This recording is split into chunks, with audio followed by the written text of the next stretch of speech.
Halo guys, perkenalkan nama aku Muhammad Bares Ma'ruf. Hari ini kita akan mengenal kawasan Kars wisata Gua Batu Hapu, Kecamatan Hatungon, Kabupaten Tapin.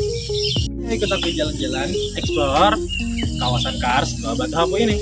Ya, kita sekarang berada di dalam kawasan Kars atau Gua Batu Hapu.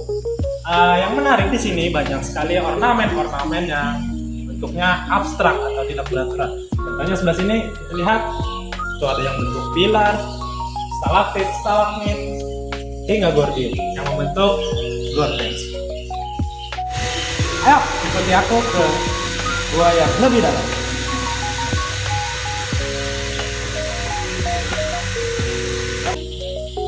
Oke, kita udah masuk lebih dalam di bagian gua.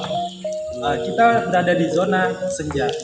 Terlihat di sini ada batuan kars yang masih aktif, ditandai dengan netesnya air yang menandakan bahwa itu masih aktif.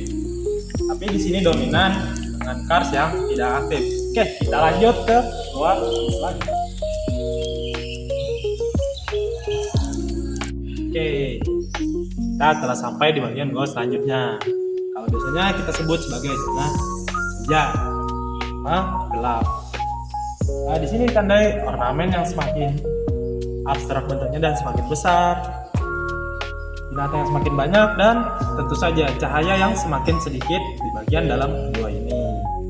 Dan yang paling terasa di bagian gua ini adalah kelembapannya semakin meningkat. Oke, kita ada di bagian gua yang gelap nih. Semakin dalam, karakteristik gua itu semakin berbeda. Dari ornamen-ornamen yang terlihat besar, binatang-binatang yang semakin banyak, dan ya, yang paling pertama, cahaya semakin berkurang.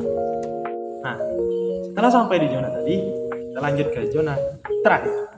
Oke, sekarang teman-teman kita sudah sampai di zona terakhir, di zona gelap abadi, yang dimana cahaya itu tidak masuk sama sekali. Kalau kita tidak menggunakan pencahayaan, maka akan sangat gelap seperti ini. Nah, sangat gelap kan teman-teman? Maka dari itu, di zona terakhir ini perlunya pencahayaan. Nah teman-teman, fakta menariknya, di goa itu ada 4 zona yang klasifikasinya berdasarkan cahaya itu sendiri. Nah, yang pertama itu ada zona terang, di mana cahaya itu masuk semua seperti sekarang ini. Dan ini zona senja. Nah, dan ini zona gelap. Nah, di balik keindahan batu juga menyimpan aksi vandalisme dari orang-orang yang tidak bertanggung jawab. Contohnya seperti jangan ditiru, kita cukup mengagumi. Oke, kira-kira seperti itulah perjalanan kita pada kali ini di Gua Batu Hapu. Semoga kalian semua terhibur dengan perjalanan kali ini. Nantikan explore dan perjalanan kita di kawasan ekowisata selanjutnya.